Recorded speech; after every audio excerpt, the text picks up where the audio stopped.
I believe that we can look forward to the generation next. I take pride in claiming that Assam University is one of the first. Side by side, parallelly, it was also envisioned by Delhi University. We started a certificate course in Karbi, in communicative Karbi.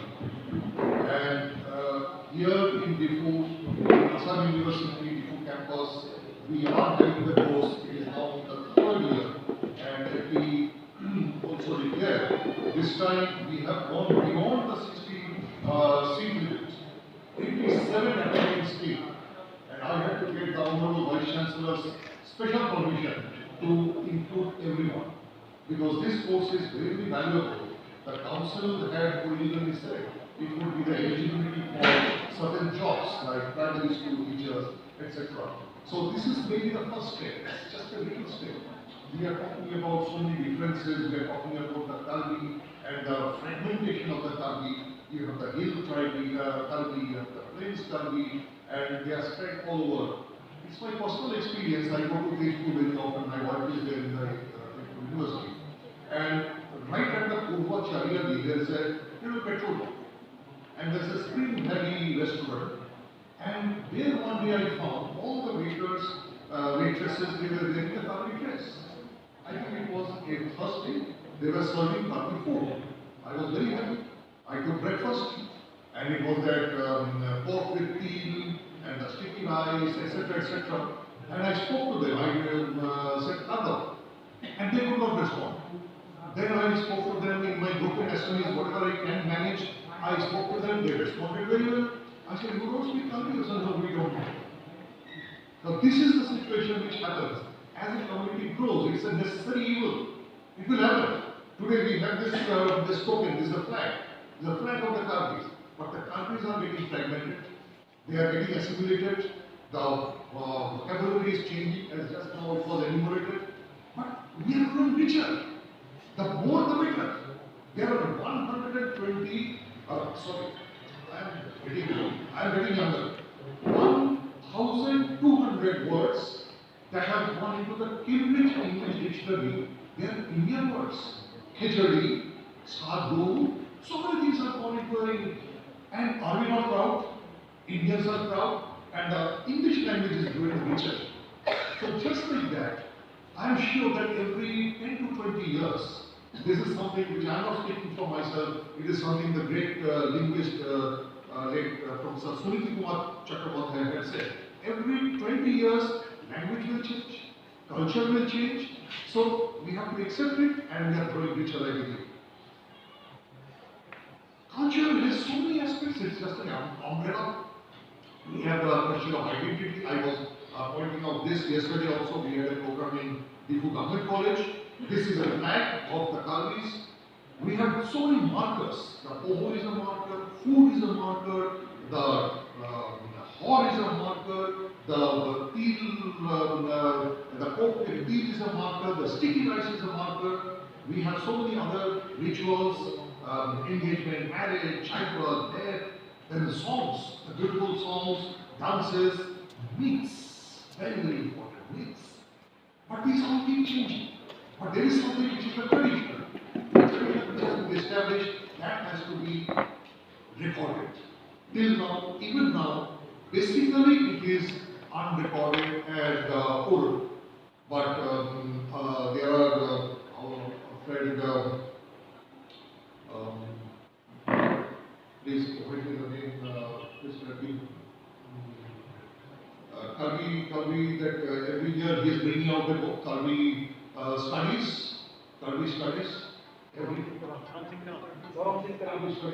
So I am referring to that. There are so many other things have to come up. In the Diffu campus, we have produced lots from the anthropology department, from the history department, and even in the English department, we have got references, we need cross references. So the lot of pieces have come out. But these have to be the future, these have to be recorded, and they will provide the basis on which I would really suggest one thing, which is by way of discussion with many of my friends. Karbi language till now is written in the Roman script. There are certain benefits which are not accruing to the Karbi language because of this. Science Academy will not recognize. Science Academy will not give us any benefit. And unless and until I believe we get Indian alphabet, it cannot be recognized. There are certain privileges that are denied to an Indian language because it is taking the Roman script. We need to discuss. I am not exactly a specialist, but since I know this thing, it is in the air, so I wanted to raise that.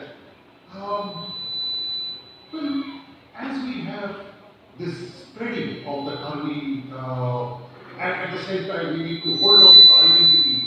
So holding on to the identity means we are trying to exclude. When I say that I am A, that means I am not B. That very moment, a border, unseen border is coming up.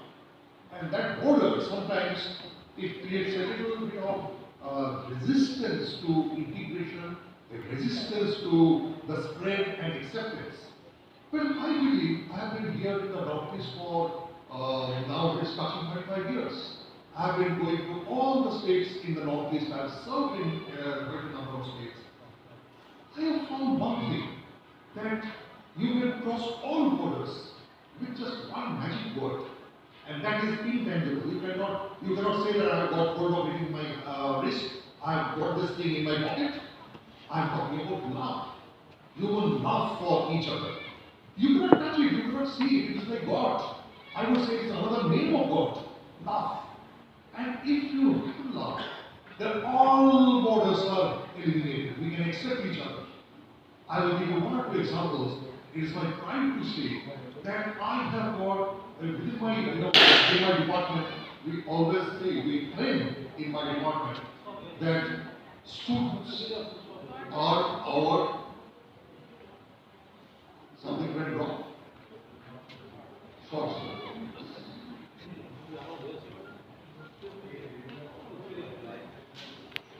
I have experienced, we can cross many borders, and in my department, in this department, in the campus, we proudly say it is the only department which claims that our students are our children. We are your total parents. While you are here in the classroom, in the campus, we are your guardians. We take care of you.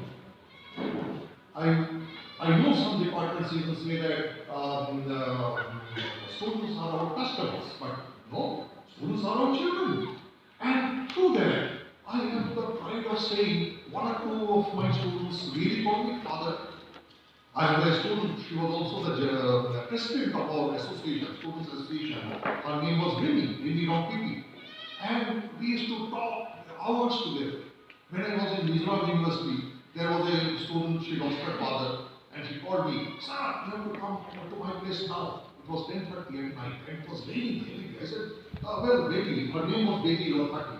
I said, "I'll come tomorrow." "No, it is me, your daughter, who is calling you. You sit in your car will bring you, you don't have to walk." That was an order, I followed the order. When I went there, I found the entire family was there, and Baby was saying, "You are going to be my father, you will give me away in marriage." I became her father. I am so proud, I am telling you. Why did this happen? Just because I accepted it. I gave my love, I embraced my children, and another thing which is very intangible, it can be almost a weapon of defense, and it can be a beautiful instrument of acceptance. It is food. We have food which is a marker, and which can cause difference and it can cause acceptance. I will eat your food. Anything you give me out of love and affection. I will not eat your food because it is not mine. Which one are you going to accept? I love taking food, and that's why I become fat. But my heart also has become fat. I love food also. So when we accept this food in the Karbi cultural this week which is coming, youth festival, there are different comedians. You can sit there and have wonderful different types of Karbi food, different types of this barbecue pork and so many other things. I don't know the names, but this is something which brings people to speak. A little bit of awe, doesn't it make your life a little bit better? You feel so good. Those who know what is called rice beer, the special rice beer that Tanvis prepared, it is so beautiful. So it is my look, it is my perspective, it is my understanding, my experience of people, I would say. I'm not talking about Tanvis in particular, but I'm just talking about peoples of the whole world, that we can cross borders. It is not difficult at all. Let us just open our hearts. And one example, I was traveling to Bangalore. There was one Tamil gentleman next to me. He's the owner of this press. There is a press in Liverpool. Again, I'm reading on so we were talking, the whole way we were talking, and he gave me some valuable information. He said, do you know, there was one Tamil gentleman. He was the elder brother of the great Samson Singh. Samson Singh is supposed to be the father of the countries. So, his elder brother was an IAS officer. He went to many places in India and he met a Bengali lady in Kolkata and he married her. Wonderful. He accepted. And their daughter is also an IAS officer and she is based at Kolkata now. She is one of the celebrities of Kolkata. Beyond time. So when I heard this, I told him this story. Now listen to my story. I said, well, I was